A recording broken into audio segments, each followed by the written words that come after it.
We'll start with one Om and then we'll start the reading.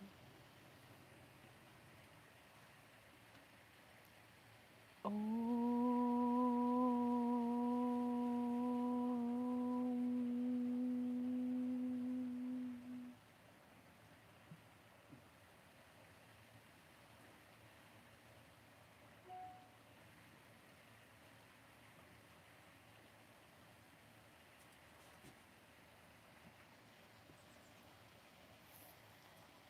The king pressed Sumantra to his bosom, as if a drowning man had laid hold of some support.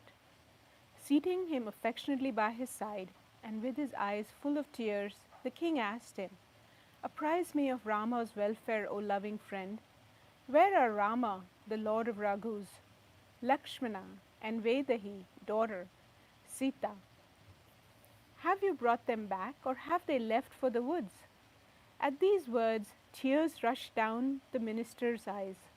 Overwhelmed with grief, the king asked him, "Tell me the news about Sita, Rama, and Lakshmana." Recalling again and again Sri Rama's beauty, virtues, amiability, and temperament, the king sorrowed within himself. Proclaiming my intention to install him as regent, I exiled him to the woods. But the news neither delighted his soul nor grieved it. But my life did not depart even though I had to part from such a son. Who can be such a sinner as I? Take me, my friend, to the place where Rama, Sita, and Lakshmana are. If not, I sincerely tell you, my life is going to depart very soon. Again and again the king asked the minister, "Communicate to me the news of my most beloved sons. Quickly contrive, my friend, some means whereby you may be able to bring before my eyes Rama, Lakshmana, and Sita." Recovering himself, the minister gently replied, "Your Majesty is learned and wise. Nay, you are a leader of the brave and courageous, my lord, and have always attended assemblies of holy men. Birth and death, all painful and pleasurable experiences, loss and gain, union with and separation from friends, all these, my lord, take place under the unalterable laws of time and destiny, like the succession of night and day. Fools rejoice in prosperity and mourn in adversity, while the wise account both alike. Therefore, exercising your mature judgment, take up courage and cease sorrowing, O friend of all." Their first halt was made by the side of the Tamasa, and the next on the bank of the celestial river Ganga. Having bathed and drunk water, Sita and the two brothers remained without food that day. The Nishada showed great hospitality, and the party spent that night in the village of Srirangaverapura. At daybreak, they went for the milk of the banyan tree, and the two brothers coiled up their matted hair in the shape of a crown. Then Rama's friend Guha called for a boat, and after helping Sita to board it, Sri Rama followed suit. Lakshmana placed on it in an orderly way the two bows and quivers, and himself boarded the boat on receiving the Lord's command. Seeing my distress, the hero of Raghu's race summoned up courage and addressed me in sweet accents. "Sire, convey my obeisances to dear father," and clasp his lotus feet again and again. Then falling at his feet, submit to him thus: "Father, be not worried on my account. By your grace and goodwill, and as a reward of your meritorious acts, my journey to and sojourn in the woods will be happy and full of blessings. By your grace, dear Father, I shall have all sorts of comforts on my journey, and having obeyed your commands, shall come back safe to behold your lotus feet once more. Nay, consoling all my mothers, fall at their feet again and again, with profuse entreaties, make every effort," says Tulsidasa, "to see that the Lord of Ayodhya, my father, passes his days happily. Clasping my preceptor's lotus feet again and again, give him my message. Pray, so exhort the Lord of Ayodhya that he may no longer grieve on my account." Humbly approaching all the citizens and all my people, convey to them my submission. He alone is my friend in every way, who ensures the king's happiness. Again, when Bharata comes, give him my message, abandon not the path of rectitude on assuming the office of the regent. Cherish your subjects in thought, word, and deed, and serve your mothers, treating them all alike. Again, brother, vindicate your brotherliness till the last day by serving your parents and kinsmen. And last but not the least, look after the king in such a way that he may never sorrow on my account. Here Lakshmana interposed some harsh words, but Rama checked him and then entreated me, adjuring me himself again and again, make no mention, dear father, of Lakshmana's childishness. Sending her greeting, Sita opened her lips to say something, but was overwhelmed with emotion. Her voice failed, her eyes filled with tears, and a thrill ran through her body. At this moment, in response to a hint from the chief of Raghus, Sri Rama, the boatman propelled the boat towards the opposite bank. So departed the crown of Raghu's race, while I stood looking on with a heavy load on my heart. How am I to describe my own anguish in that I came back alive bearing Rama's message? At this stage, Sumantra's speech failed him. Overpowered as he was by grief and the remorse due to separation from Sri Rama, no sooner had he heard the charioteer's speech than the king dropped to the ground, his heart burning with deep anguish. His mind being unhinged by excessive infatuation, he tossed about like a fish that had been inebriated by sucking the foam of early rain water, which is intoxicating to the fish. All the queens wailed and wept. How can their great misfortune be described? At the sound of their wails, sorrow itself was sorrowful, and endurance could no longer endure.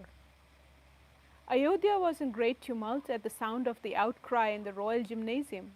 It seemed as if the cruel thunderbolt had fallen at night on a large habitat of birds. The life breath of the king had now stuck to his throat.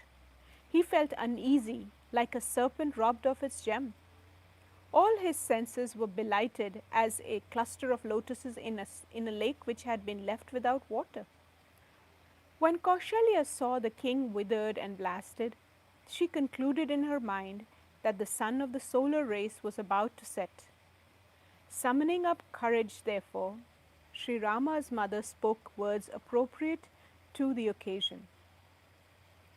Ponder in your heart, my lord, and reflect that separation from Rama is a vast ocean. You are the helmsman and Ayodhya the bark which has been boarded by our near and dear ones as its passengers. We can hope to reach ashore only if you have patience. If not, the whole family will be drowned. If you take to the heart this entreaty of mine, my beloved lord, we are sure to see Rama, Lakshmana and Sita again. Hearing these soft words of his beloved queen, the king opened his eyes and looked up like a writhing, wretched fish that had been sprinkled with cold water. Recovering himself, the king got up and sat down. Tell me, Sumantra, where is my gracious Rama? Where is Lakshmana and where my loving Rama? Where is my beloved daughter-in-law Vaidehi? The restless monarch wailed in many ways. The night seemed to like him like an age, and he felt as though it would never end. He was reminded of the blind hermit's curse that he had narrated the whole story to Kaushalya. He was filled with agony as he related the circumstances. What were those circumstances? The story has been told at length in the Ramayana of Valmiki. One day, when Dashratha was still young, he was out hunting and rode to the bank of Sarayu in search of game. The sun had set, and the king heard at a distance what he believed to be trumpeting of a wild elephant. The king, who was an expert at hitting an invisible mark by its sound, discharged an arrow, and lo, it struck a young hermit, Shravana by name, who had been filling a pitcher for the use of his blind and aged parents. The king discovered to his great chagrin that he had mistaken for the trumpets of an elephant had been the gurgling sound caused by the filling of the pitcher.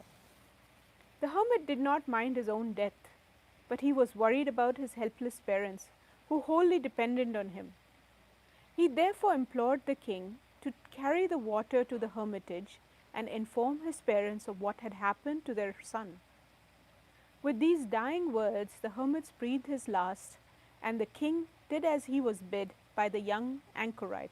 Shravana's parents, when they heard of this fate, begged the king to conduct them to the place where their son was, and in their excessive agony pronounced a curse on the king, that he too would die of grief for the loss of a son. It is of this incident that the king is reminded at the hour of his death. We continue our reading. Fay, on the hope of surviving without Rama, what shall I gain by preserving this body, which has failed to keep my vow of love? O delighter of Raghus, who are dear to me as life, already I have lived too long without you.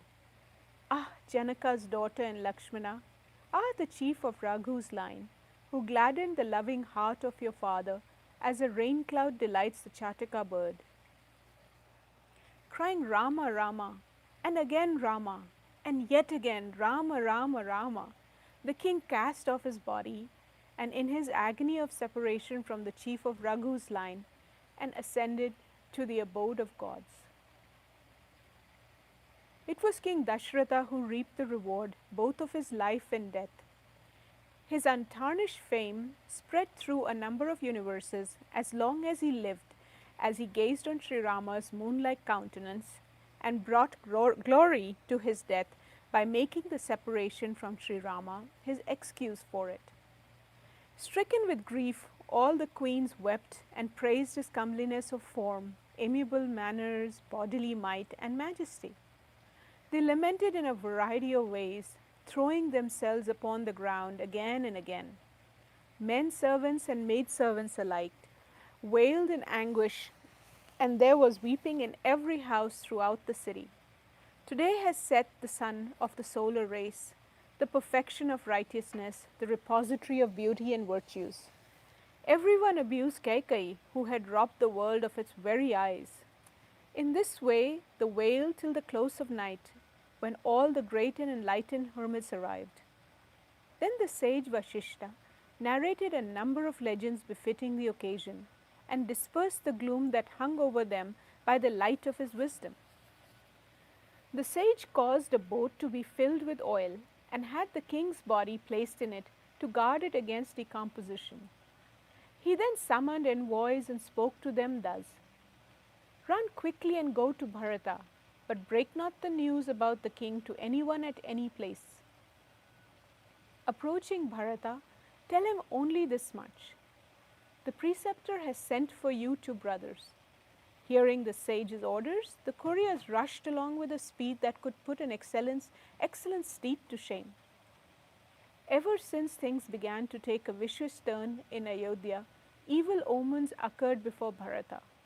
He saw fearful dreams at night, and on waking indulged in all sorts of unpleasant speculations. He would feast brahmanas daily and bestow gifts on them. With elaborate rituals, he would sprinkle water over an image of Bhagavan Shiva, and invoking the great Lord in his heart, begged him of the welfare of his parents, family, and half-brothers. While Bharata was thus passing hearing the Guru's commands, he proceeded with an anxious time the couriers arrived, and with an invocation to the Lord of Lord Ganesha. Urging the horses to run as fast as the wind, he went on his journey, crossing in difficult streams, hills, and forests. There was such a great anxiety in his heart that nothing would please him. He thought to himself, would that I could come fly home. Every moment hung heavy like a year. In this way, Bharata drew near to the city. Evil omens occurred to him as he entered the city. Crows cawed in an ominous way at undesirable places. Donkeys and jackals gave a cry that foreboded evil, and which he pierced Bharata to the heart as he listened to it. Lakes and rivers, groves and gardens had lost their charm, while the city wore a particularly dismal look. Birds and fawns, horses and elephants were too wretched to look at. undone by the fell disease of separation from Rama. The people of the city, both men and women, were extremely miserable as though all of them had lost everything they had in their possession. The citizens met him, but spoke not a word. They made obeisance and quietly passed on. Bharata too could not inquire after their welfare, his mind being obsessed with fear and grief. The bazaars and the streets repelled the sight as though a wild conflagration had broken out in the city. On all sides, Kekai, who was the solar race, what the moon is to the lotuses, was rejoiced to hear of her son's approach. Preparing lights for the wave around his head, she sprang up and ran glad at heart, and meeting him at the very door, conducted him into her apartments. Bharata saw with wonder that while the household wore a wretched appearance like a bed of lotuses blasted by frost, Kekai was as happy as a pale woman who had set a whole forest ablaze.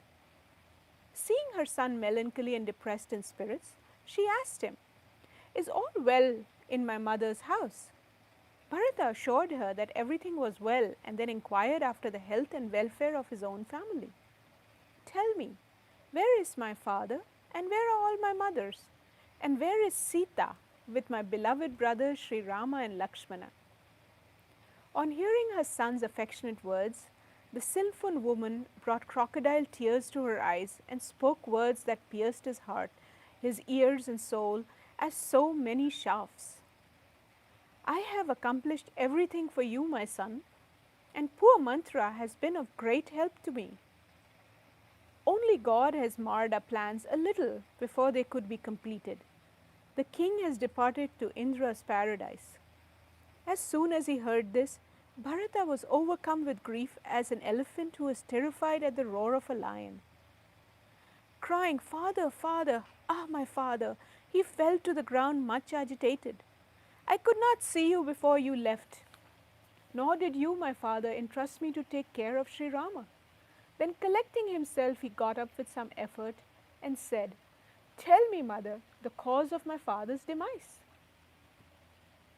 Hearing the words of her son, she replied as one who had cut a vital part and inserted poison into it. With a glad heart, the cruel and wicked woman recounted from the very beginning all that she had done. Hearing of Sri Rama's exile to the forest, Bharata forgot his father's death, and realizing in his heart that he was at the root of it, he remained mute and stupefied. Observing his son's distress, she comforted him like one who applied salt to a burn. "The king, my son, is not fit for lamentation. He not only reaped a rich harvest of merit and renown, but enjoyed life also. During his lifetime, he obtained all the rewards of human existence, and in the end ascended to the abode of Indra, the lord of immortals. Pondering thus, cease sorrowing and rule the kingdom with all its limbs, such as the army, the exchequer, the ministers, and so on." The prince was utterly dismayed to hear these words, as though a festering sore had been touched by a live coal. Recovering himself, he heaved a deep sigh and said, "O wicked woman, you have brought complete ruin to our family. If you bore such deep malice, why did you not kill me as soon as I was born? Cutting down the tree, you have watered a leaf, and you have drained the pond of keeping the fish alive. Claiming my descent from the sun god, with King Dashratha for my father, and Rama and Lakshmana for my brothers, I have had you, mother, for my mother. One is powerless against providence. The moment, O malicious woman, you contrived this evil design in your mind, how is it that your heart did not break into pieces? While asking for boons, you did not feel the stings of conscience? Your tongue did not fall off, nor did your mouth fester? How did the king trust you? Surely God must have robbed him of his senses on the eve of his death. Even the Creator has not been able to know the working of a woman's heart, the repository of all deceit, sin, and vice. Simple, amiable, and pious as the king was, How could he know the nature of a woman? What living creature is there in the world to whom the Lord of the Raghus is not dear as life itself? Yet, even that Rama appeared to you as a great enemy. Tell me the truth, therefore. To what species do you belong? Whatever you may be, you had better bedaub your face with ink and leaving my presence remove to some place out of my sight. Nay, God has created me out of a heart hostile to Rama. Who is there so sinful as myself? In vain, therefore do I taunt you. When Shatrughna heard of Mother Kaikai's wickedness, he burnt all over with rage, but there was no help. That very moment came the hunchback Mantra, clad in a variety of rich costumes and adorned with various ornaments. The very sight of that woman filled Lakshmana's younger brother with anger as though clarified butter had been poured into fire. Springing forward, he kicked her with such steady aim that the hump that she fell flat on her face and screamed aloud. Her hump was smashed, her head split, and her teeth broken, and her mouth emitted blood. Ah, my God, what harm have I done? Surely this is ill recompense for my services? Hearing this and seeing her wild from head to foot, Shatrughna, the slayer of his foes, seized her by the hair on her head and began to drag her till the merciful Bharat rescued her. The two brothers then called on their mother Kaushalya. In sordid attire, pale, agitated frame, she looked like a lovely celestial forest. In sordid attire, pale, agitated, and oppressed with woe, and with a wasted frame, she looked like a lovely celestial creeper of gold blasted by frost in the forest. When Mother Kaushalya saw Bharata, she sprang up and ran to meet him, but she felt giddy and dropped unconscious on the ground. Bharata was deeply moved to see her plight and threw himself at her feet, forgetting the condition of his own body. Mother, show me my father. Where is Sita and the two brothers, Sri Rama and Lakshmana? Why was Kekai born into this world at all? And if born, why did she not remain barren instead of bearing me, a blot on my family, a very sink of infamy, and an enemy of near and dear ones? Who in the three spheres is so wretched as I, one whose account, mother, you have been reduced to such a plight? My father is in heaven, and Sri Rama, the chief of Raghu's line, is in the woods. It is I who, like a shooting star, am responsible for the whole trouble. Woe be to me, who has proven to be my family a very fire among the bamboos, and a victim of terrible agony, suffering, and censure.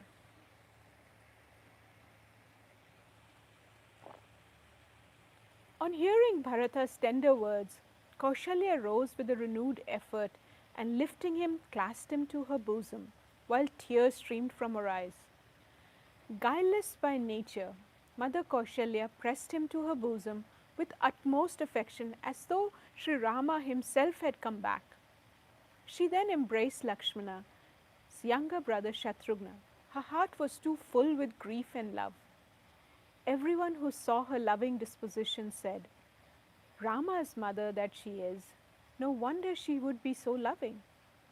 The mother seated Bharata in her lap and wiping away his tears, spoke to him in soothing words.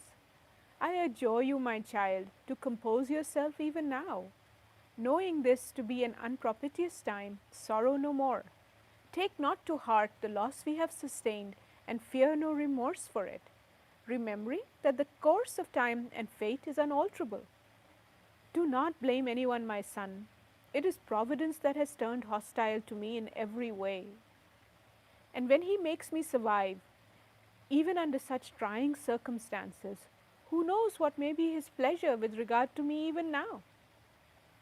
At his father's command, dear child, the hero of Raghu's land discarded his ornaments and princely apparel and put on a hermit's dress, consisting of the bark of trees. Without sorrow or exaltation, with a cheerful countenance and without joy or anger, He comforted all in every way and proceeded to the forest. Hearing this, Sita followed him and would not say, devoted as she was to Rama's feet. Lakshmana also, when he heard this, sprang up and accompanied them. He would not be left behind, even though the Lord of the Raghus tried his best to detain him. The Lord of Raghus then bestowed his head to all and departed with Sita and his younger brother, Lakshmana. So Rama, Lakshmana, and Sita left for the woods, whereas I neither accompanied them nor sent my soul after them, leaving my body here. All this happened before these eyes, and yet this wretched soul did not take leave of the body. I am ashamed of my love, to think that a son like Rama should leave a mother like me. The king knew well how to live and how to die, whereas my heart is 100 times harder than adamant. Hearing Kaushalya's words, Bharata and the whole gymnasium wailed in distress. The king's palace seemed the very abode of sorrow. Much agitated, the two brothers, Bharata and Shatrughna, loudly lamented, and Kaushalya clasped them to her bosom. She comforted Bharata in many ways and tendered words of wisdom to him. Bharata too in his turn consoled all his mothers, narrating legends from the Puranas and the Vedas. Joining both his palms, he addressed them in guileless, innocent, simple and charming words. The sins attaching to the mother of one's mother, father or son, and be the act of setting fire to a cow pen or a village of Brahmanas, and those incurred by slaying a woman or child and by administering poison to a friend or a monarch. Nay, all the major and minor sins of thought, word, or deed that have been enumerated by the seers, let all such sins be mine, if my mother this plot has had my concurrence. May Providence award me the fate of those who, forsaking the feet of Srihari and Lord Shiva, worship frightful ghosts. If, mother, I have complicity in this plot. If, mother, all this has my approval, let me share the terrible fate of those who sell the Vedas, exploit their piety, are given to backbiting and expose others' sins, who are deceitful, wicked, quarrelsome, and irascible, who revile the Vedas and are hostile to the world, nay, who are greedy and lecherous and behave as the rapacious do, and who cast their eyes on others' wealth and others' wives. Nay, mother, if I ever knew this secret, may Lord Shiva allot me the fate of those wretches who loved not the company of the virtuous, who have rejected the faith leading to God realization, who worship not Sri Hari, even though blessed with a human form, and take no delight in the glory of Sri Hari and Lord Shiva, who have abandoned the path of the Vedas and follow the contrary way, and who are impostors and deceive the world by assuming false appearances.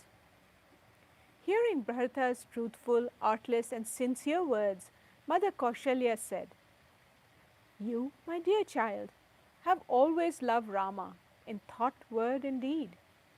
Rama is dearer to you than your own life, and likewise you are dearer to the Lord of Raghus than his own life.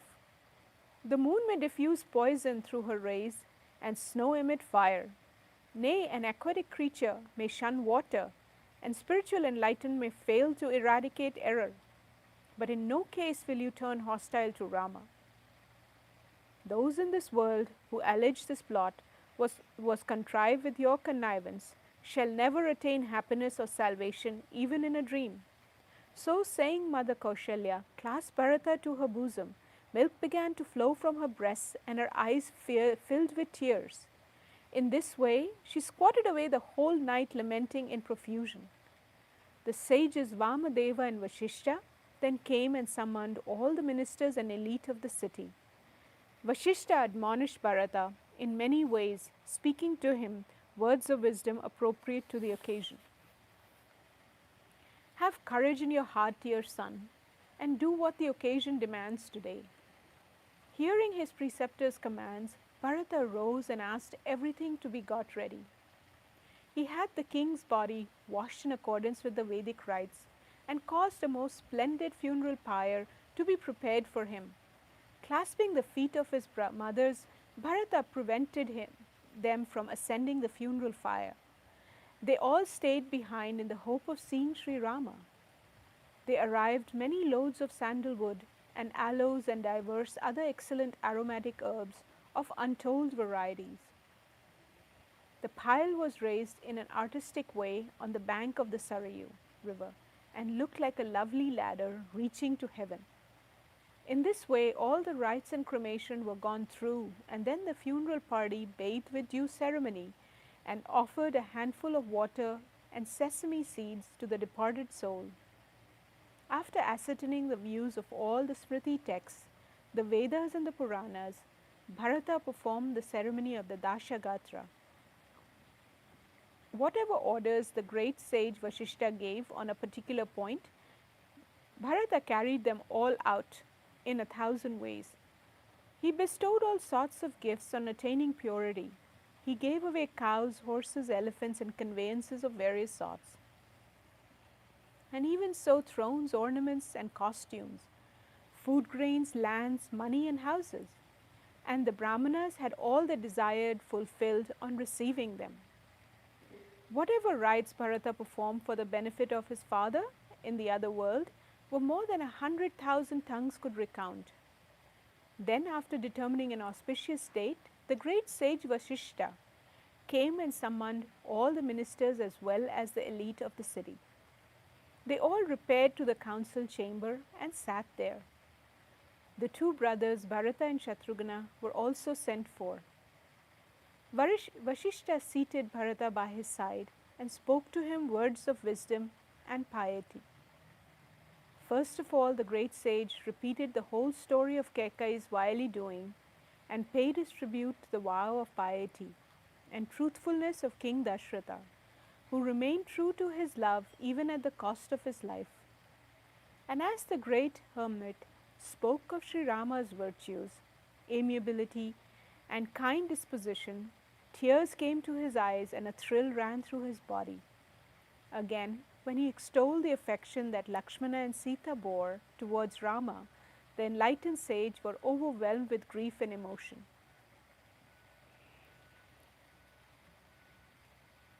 We'll end the reading here today. Jai Hanuman. Jai Shri Ram.